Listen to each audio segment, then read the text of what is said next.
je m'appelle Rana Sampéré. Je suis donc bénévole de l'Association des Étoiles dans la mer depuis sa création.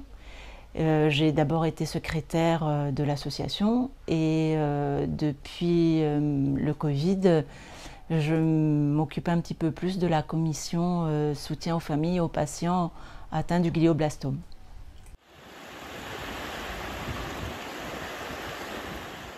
Ma mission au sein de l'Association des Étoiles dans la mer, c'est tout simplement être là pour répondre aux demandes des patients ou des membres, des aidants qui nous contactent. Est-ce qu'il y a quelque chose qui vous a manqué et qu'est-ce qui vous a manqué? Oui, ce qui m'a manqué, c'est la compassion surtout de l'équipe médicale qui avait pris en charge mon épouse à partir du moment où on a eu le diagnostic et qu'elle est rentrée sur les protocoles d'onco-radiothérapie, quoi. Là où elle a été prise en charge, mais ça, j'ose espérer que c'est pas partout comme ça. Ils nous contactent souvent par mail. Donc c'est famille sur donc le mail famille des étoiles dans la mer @gmail.com pour selon les besoins qu'ils ont, les questions qu'ils se posent. Et on essaye de répondre soit par mail, soit par téléphone. On leur donne notre numéro de téléphone parce que ce que j'ai oublié de dire, c'est qu'au sein de cette commission, nous sommes plusieurs. Nous sommes 2 à coordonner la commission. Il y a donc moi-même et Estelle, donc, qui est aussi une bénévole de l'association. Donc on a aussi au sein de la commission créé cette brochure pour répondre aux questions du quotidien que rencontre le patient ou sa famille dans le glioblastome.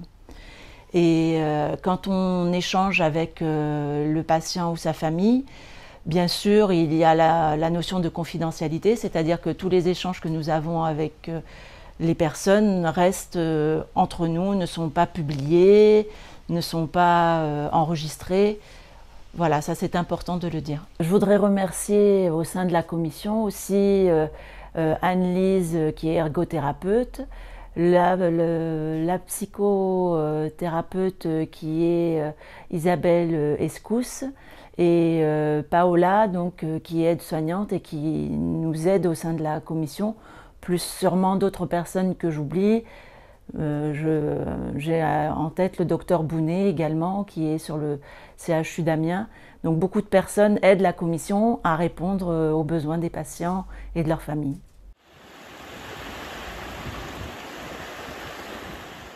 J'ai rejoint l'association tout d'abord parce que je connaissais la présidente de l'association de par ma profession puisque je suis infirmière en bloc opératoire et donc Laetitia Clabé était également dans le même service que moi et donc j'ai connu, on va dire, Laetitia bien avant malheureusement son histoire et que moi de ma propre histoire, ma maman est décédée d'une tumeur du cerveau mais je ne sais pas si c'était le glioblastome ou pas.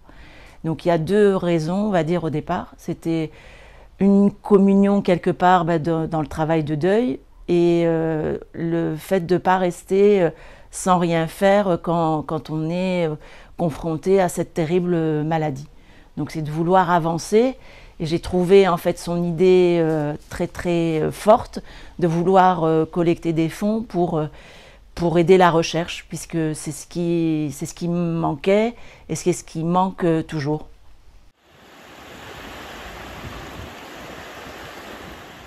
Ce que je sais, c'est que ça m'a confortée premièrement dans mon projet professionnel. Je sais pourquoi je suis infirmière. Donc cette notion de vouloir aider, que ça soit dans mon quotidien professionnel ou des personnes que je ne connais pas, c'est quelque chose en fait qui m'apporte humainement, parce que il y a toujours un échange, il y a toujours des histoires, soit qui font écho, soit au contraire qui aide, qui donne du courage, parce que je me rends compte, et je le savais un petit peu, mais je me rends compte de plus en plus que les personnes atteintes du glioblastome sont vraiment avec un fort mental et n'abandonnent pas, et ça me donne du courage pour continuer.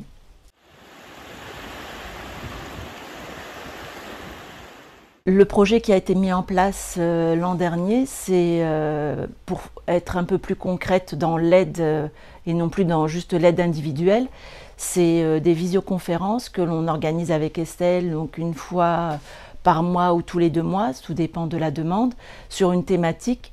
Et donc ça permet aux participants, que ce soit des patients ou des proches donc de ces patients, d'y participer et de répondre en fait en direct sur, voilà, soit à leurs questions, soit sur la thématique que l'on a proposée.